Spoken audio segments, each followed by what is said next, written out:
I once had a document that I needed to have notarized. And I remembered that was a notary public upstairs in the little strip mall where the post office was located. So I decided that I would just have the document notarized when I went to the post office the next day. And sure enough, the next day I went to the post office. As I was going to the post office, I went upstairs to the notary office where I saw the sign, and there was a line, about 4 or 5 people waiting, and I took my place, and there was a young lady assisting them.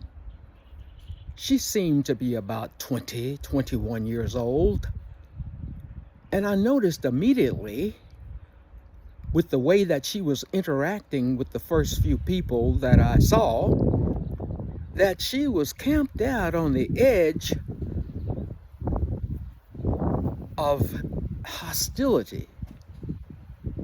She was camped out on the edge of impudence. And she was camped out on the edge of unprofessionalism.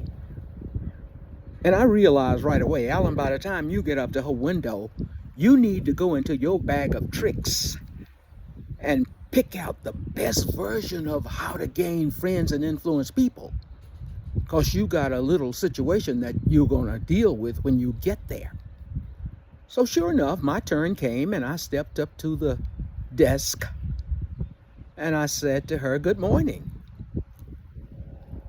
She did not respond. She said, "What do you want?" I said, "I have a document I'd like notarized, please." And I handed it to her.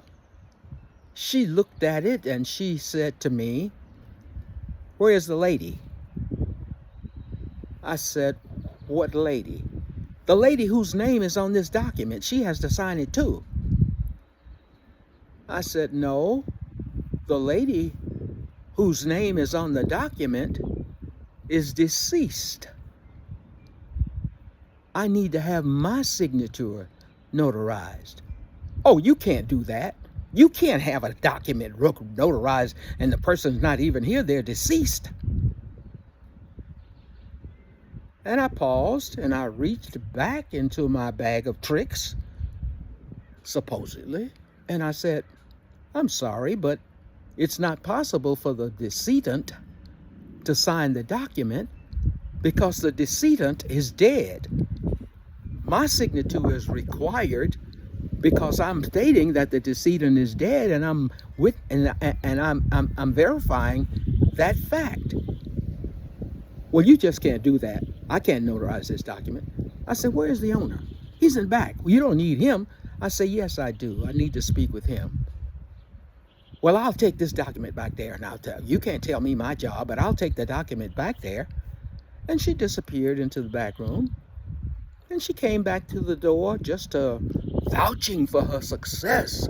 She said, I told you, you can't tell me how to do my job. He says that you can't get this document notarized." I said, "Fine, thank you very much." I took the document from her. I went downstairs, and right across the walkway was a real estate broker.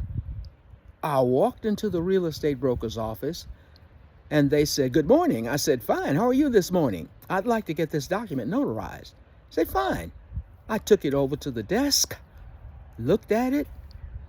"Okay, fine, where's your ID?" I gave them my ID. He notarized the document. I paid the fee, and I went along my way. You see, sometimes you can waste a lot of time, a lot of energy with people who just don't know. You're not going to change them. You're not going to educate them. You're not going to make them feel better about themselves. They are suffering from something that you can't fix. Move on. Move on. Shake the dust off your feet and move on.